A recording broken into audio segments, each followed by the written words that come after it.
All right. First of all, we appreciate our fans and the love they have for the Razorbacks. Our guys continue to play hard and will continue to give great effort.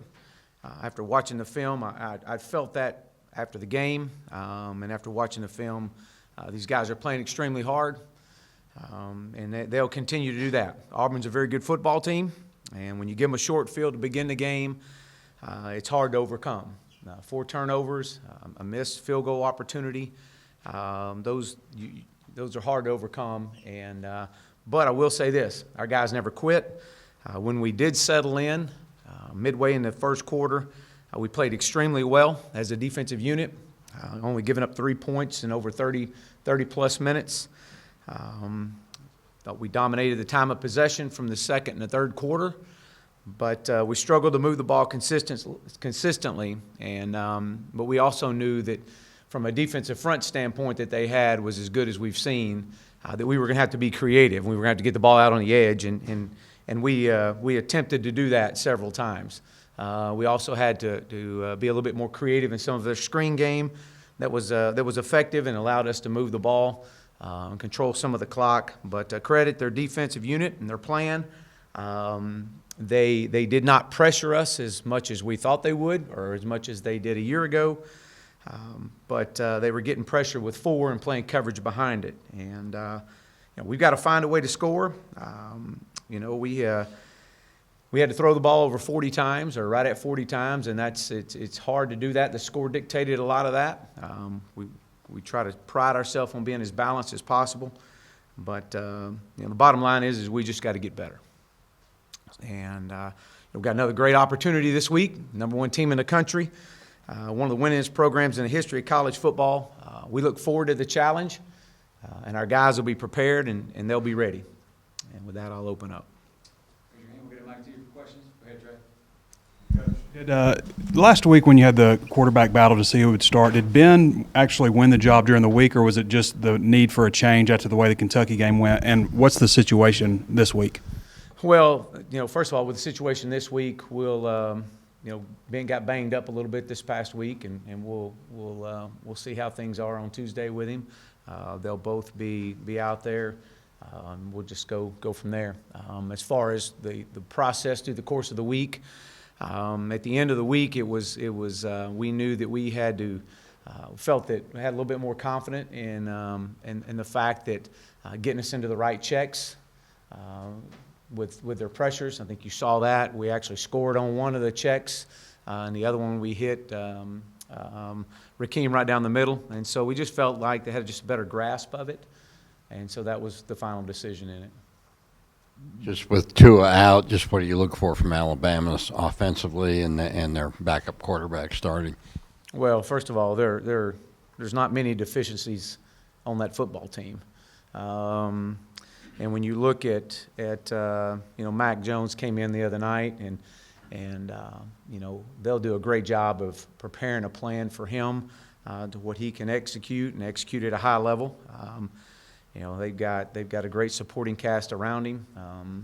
Our wide receiver core that you can look all you want. There's not many deficiencies. The speed that they have, and then obviously being able to run the ball with Harris is very effective. So, Mac's they'll have a plan for him. But as far as deficiencies and looking, you're a quarterback at Alabama and in a program of that caliber, you're a really good football player. But he was playing behind a really good one too. So. Okay, Ben had his left shoulder iced, or I don't know, he'd gotten a hunchback or something. But I guess is it his shoulder? And can you update us on, I guess, Colton and Mateo and Austin, what their status is? Yeah, Mateo will be back. He's fine. Colton will reevaluate again today, as well as Ben, with his shoulder. And so I anticipate those guys being out there at practice, but we'll see. It's his back, so we'll see on that.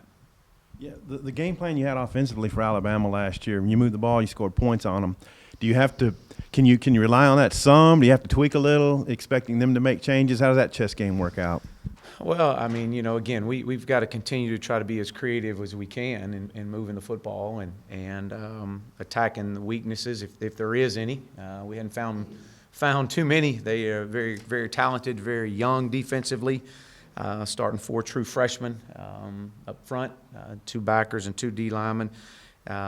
Is sound in the secondary. They're very experienced, and that's the best part of their football. Their defensive unit is if there is such. I mean, they stand out, very experienced, but they've got a great core on that side of the ball. We've got to do a good job of not turning the ball over and getting in some type of consistency of running and throwing the ball and being as balanced as we can. Who earned playing time from you got some younger guys in the game. Who asserted themselves? Who earned themselves more time this year?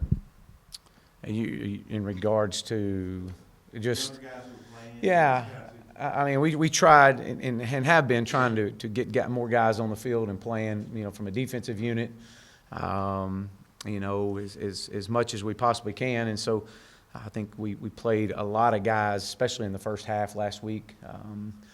We knew that it was going to be a very physical football game, especially coming off the week before playing 50-something run plays, and we played another 50-something run plays this past Saturday. So these guys have played a lot of physical football. It's going to be a physical game this Saturday. So we've tried to rotate some guys in, and from Day to Malik, Eric Gregory got in, had the opportunity to see some playing time, and again we'll continue to bring those guys along. We'd like to redshirt those that aren't going to get significant playing time on both sides of the ball.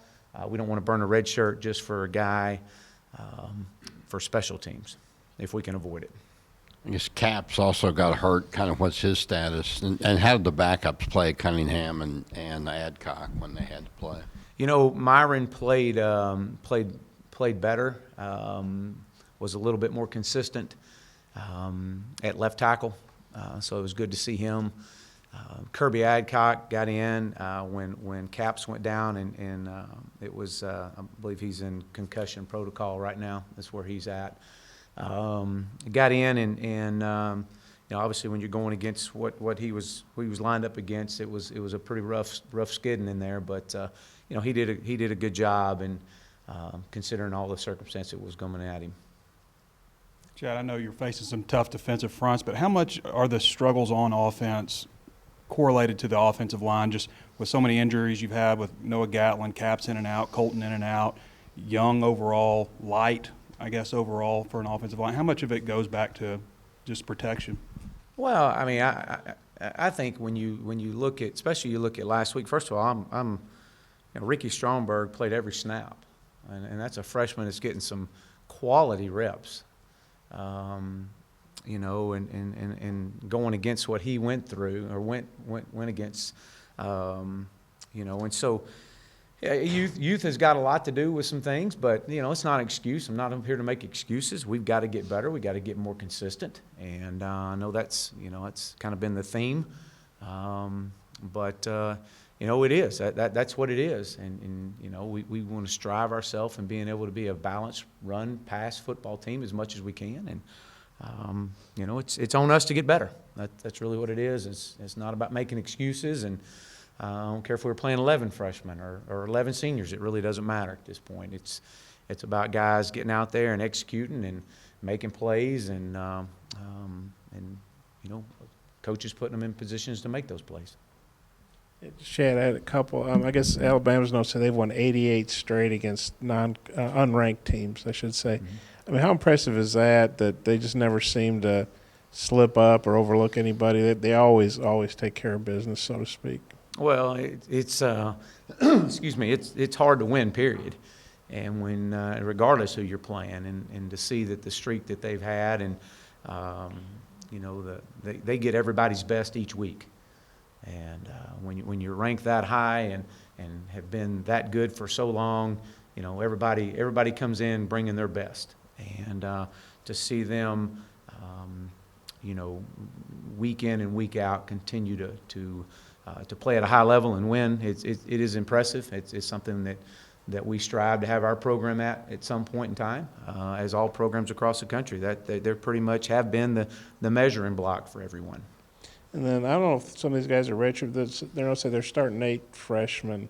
How impressive is that? The #1 ranked team. I guess that speaks to their recruiting. And Yeah. I mean, we're playing a lot of freshmen, and I think we're the second most in the country in playing freshmen, and I think it's right behind Alabama. And so it is it's impressive to watch these guys play. I think Christian Harris, the freshman linebacker, he's dynamic now. He's all over the field, and you look at those guys, and DJ Dale, another one, D lineman up front that's very physical. But it's impressive to watch Shane Lee as well, another freshman. So they've definitely are young but they're playing extremely well. You had said after the game that it wouldn't have been fair to put any of those younger guys in at quarterback. What kind of situation would you like to put them in, and especially a guy like John Steven, who's already used his red shirt? Yeah. No, I wanted to put them in a situation like that that late in the game. I just didn't. It wasn't the time to do that.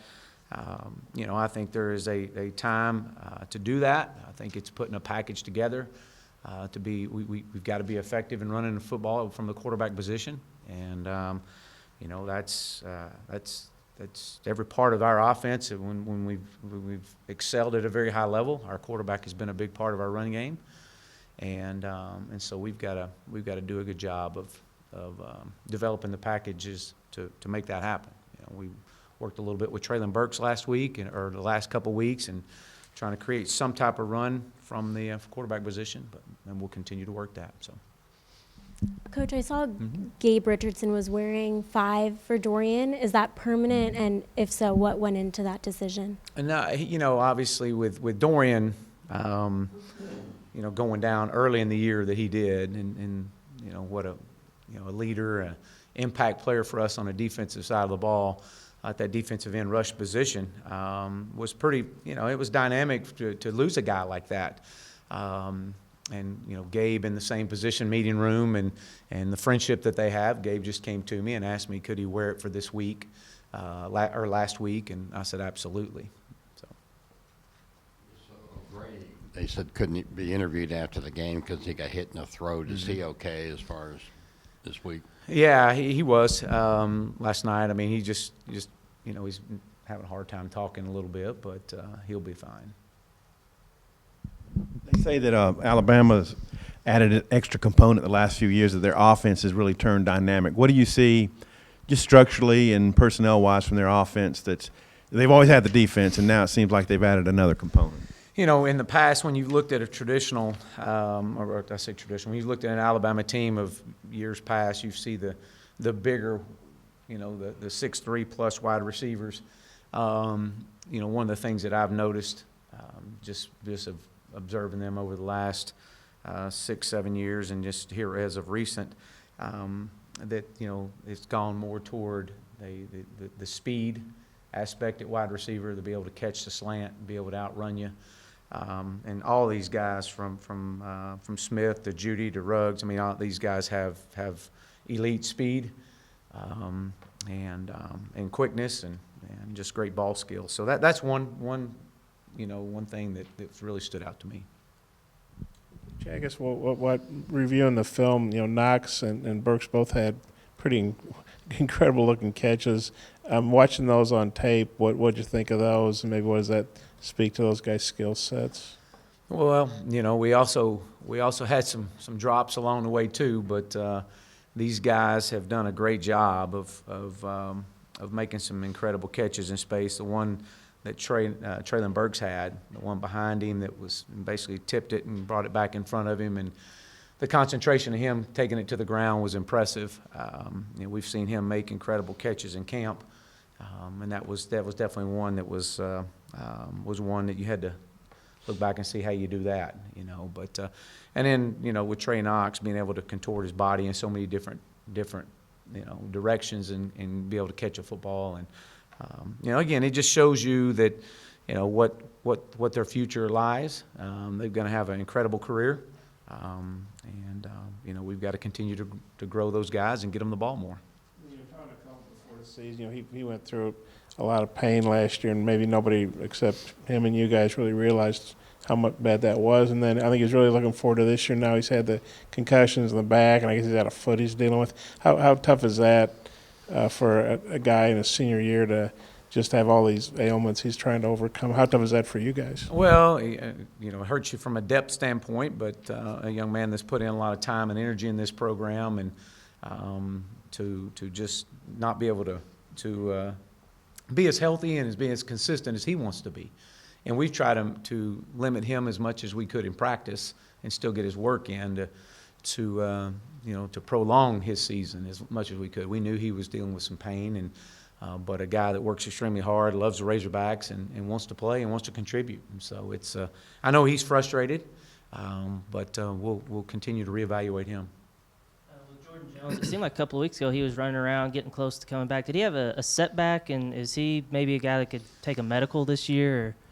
Well, I mean, you know, he's already redshirted, so that's, you know, that you don't get those until the very end, and you have to. There's a process that goes through to get that, and there's no guarantees that happens. You know, he was out there running and trying to. We thought we would have him back a couple weeks ago, and it just hasn't worked out to that point. So. What are the limitations with each quarterback and what you're trying to do offensively, and how much different do you have to call a game when one's in compared to the other right now, or is there any difference? Well, I mean, you know, again, you at that position, you look for consistency, and you know, I think we all know we've seen Nick and what Nick brings to the table. He's got the size and he's got the arm strength and the quick release. You know, the one thing, they go back to the start of camp, and the reason why Ben won the job, it was just a familiarity with the offense and understanding exactly what was asked of him and get us into the right checks that we need to. Pass protection is a big deal in this offense, and being able to get your protection aligned right according to the looks.